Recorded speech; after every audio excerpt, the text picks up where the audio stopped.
Ça fait 5 ans maintenant que le Salon du Cheval de Paris a quitté justement l'Île-de-France. On avait un gros challenge, le faire revenir différemment pour le faire revenir durablement.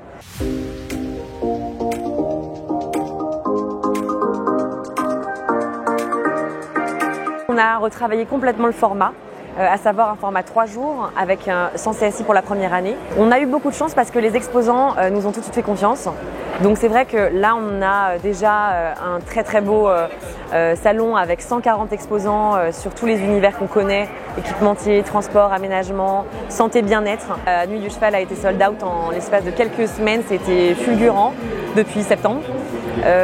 Et c'est vrai qu'on va avoir du coup du beau spectacle, un spectacle hyper varié, ça va être sympa. Et on attend au total 60 000 visiteurs qui vont avoir la possibilité justement de voir des animations hyper variées sur les thématiques comme par exemple on va avoir du barrel race, du western, on va avoir des chevaux de travail en liberté, on va avoir du tir à l'arc, on va avoir des démonstrations de Goracho, on va avoir vraiment beaucoup de choses.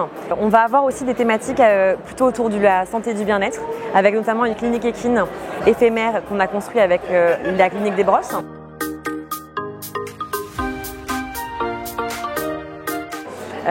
Cette année malheureusement on ne va pas pouvoir toucher les poneys, du moins on les touche avec les yeux puisque voilà, on a une épidémie de rhino qui fait qu'on a dû adapter le salon en fonction. Il a fallu reprendre tout de zéro et pouvoir proposer un programme qui pourrait permettre à chacun de s'y retrouver avec des thématiques très variées, mais pour autant sans avoir à solliciter trop de chevaux.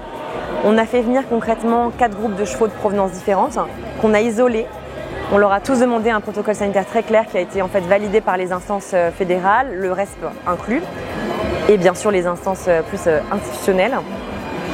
Et ces chevaux-là, effectivement, ont tous eu un test PCR de moins de 72 heures avec les vétos et les laboratoires Labéo et Vétodiag. Ces chevaux-là aussi ont tous eu un suivi de prise de température en amont de l'événement, pendant l'événement ils sont suivis et après l'événement ils observeront aussi une période de quarantaine. Et là aussi, sur place, on ne peut malheureusement pas les toucher, donc on a mis en place un système de double barriérage pour que les enfants et que les adultes ne puissent pas, une signalétique adaptée pour que pareil, on fasse comprendre en fait.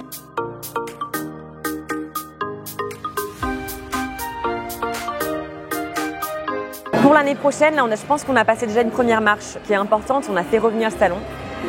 C'était déjà un gros travail, un gros chantier, un gros challenge.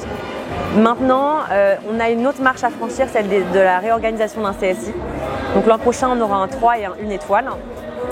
On va rester à Porte de Versailles et effectivement l'idée là c'est de pouvoir aussi proposer plus de contenu, donc encore plus de soirées Nuit du Cheval, un format qui se rallonge un tout petit peu plus, donc sur 4 jours. Je ne vais pas en dire trop parce qu'on veut garder aussi une petite part de mystère et voilà, mais il y a de grosses nouveautés l'année prochaine et on a hâte déjà, même si faut profiter de l'instant, mais on a hâte déjà effectivement de vous accueillir en 2025 avec ce CSI.